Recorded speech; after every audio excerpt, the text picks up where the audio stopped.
Speaker, and I'm grateful for the opportunity to make this statement to the House today. I wish to inform the House of a commercial agreement that the Government entered into with British Steel on the 24th of April. I wanted, as you know, Mr. Speaker, to update the House at the first available opportunity now that the market-sensitive elements of the resulting transaction have concluded. Mr. Speaker, the agreement with British Steel relates to their obligations under the EU Emissions Trading Scheme. The ETS requires heavy industry and power producers to obtain and surrender allowances equal to their level of carbon emissions on an annual basis. Companies that are the most exposed to international competition are allocated a proportion of free ETS allowances annually. For years, many companies have used these free allowances to comply with their obligations for the previous year. Just over 4 months ago, in December 2018, the European Commission suspended the UK's ability to auction ETS allowances until the withdrawal agreement is ratified. This was decided in order to maintain the integrity of the European carbon market in the event that the UK left the EU without a deal on the 29th of March of this year.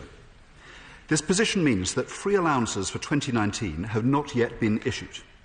The withdrawal agreement negotiated with the European Union allows for full and continuing membership of the EU ETS until the end of December 2020. Therefore, once ratified, we will have the full legal basis immediately to issue free 2019 allowances. However, the decision of this House not to vote in favour of the withdrawal agreement means that it has not yet been possible to proceed on this basis. This has meant that UK businesses have, unexpectedly since December, been left without access to 2019 free allowances. All members of this House should reflect on the real-world impacts of decisions that we make in this place, or the lack of them, on the businesses on which many thousands of jobs and whole towns depend. Despite the continued uncertainty, all UK installations have now met their 2018 obligations in full before yesterday's compliance deadline of midnight last night. My department reminded all participants that they still had a legal duty to meet their obligations for 2018 and that the UK is committed to upholding our environmental standards and to continue to fully comply with European law while we remain a member of the EU. However, until this week, British Steel had not complied with its obligations. British Steel, as many members know, employs 4,200 people directly in the UK, in Scunthorpe, in Skinninggrove and Redcar, and thousands more in its associated supply chains. As the second biggest steelmaker in the UK, and one of only 2 integrated steelmaking sites in the UK, the assets at Scunthorpe and in the North East are of significant importance to the UK. They're a major supplier to rail networks across Britain. As the only UK steel plant which produces the rails used on our tracks, they provide almost all of those procured by Network Rail, as well as supplying ScotRail, TfL and TransLink in Northern Ireland, and they export a large volume of their product across Europe. British Steel approached my department early this year to explain that the absence of the expected 2019 free allowances left them unable to comply with their 2018 obligations. If it had failed to do so by last night's deadline, it would have attracted an immediate and unremovable fine of £500 million, on top of the continuing liability of around £120 million, putting the company under significant financial strain. The Government was therefore left with a choice. Either see British Steel be unable to comply with their legally binding obligations, creating a liability of over £600 million, or consider whether there was a path to allow them to comply within the strict bounds of what is possible under domestic and European law. After careful consideration, the Government took the decision to enter into a short-term bridge facility valued at around £120 million under Section 7 of the Industrial Development Act 1982, at an interest rate of LIBOR plus 7%. The effect of this agreement is that the Government has, in the last week, purchased the necessary emission allowances on behalf of British Steel. In return, under a deed of forfeiture, ownership of the company's 2019 allowances will now be transferred to the Government once they're released.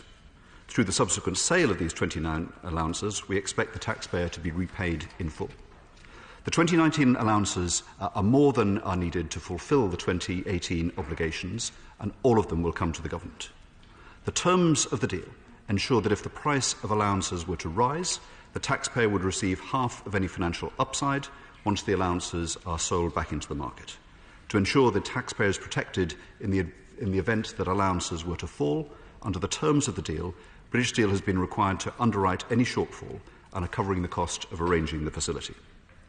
The price of carbon allowances has been rising over the last 2 years, and the Exchequer received £1.4 billion from auctioning allowances in 2018, up from £533 million in 2017. In the unlikely event that we were to leave the EU without a deal, we're engaging with the Commission about the implications for our continued participation in the EU ETS. However, should an agreement not be reached, the Government is able to implement a domestic scheme that provides the security against the loss of the EU-derived allowances. I can confirm to the House that following the purchase of the necessary allowances, British Steel has been able to comply with their 2018 EU ETS obligations in full. Mr. Speaker, I want to be clear with the House that the agreement reached with British Steel is a unique one in exceptional circumstances. My department's assessment, which has been agreed with the Treasury, shows that the deed of forfeiture offers value for money to the taxpayer, with benefits exceeding the costs, meeting the accounting officer test. This is set against the alternative of British Steel failing to comply and causing a business with an annual turnover of £1.4 billion to have an instant £600 million financial pressure.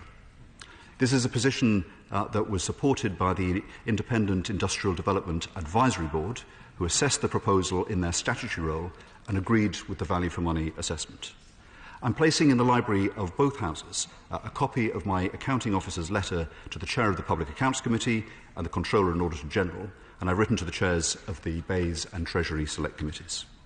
I've been advised that the arrangement is fully compliant with the state aid rules that apply to the steel sector, which require its terms to be commercially comparable. Mr. Speaker, while this was an unenviable situation to face, the Government believes that the agreement reached with British Steel to ensure that it could comply with its legal obligations represents a responsible course of action. I hope that this is a view that members across the House will also support, and I commend this statement to the House. Thank you.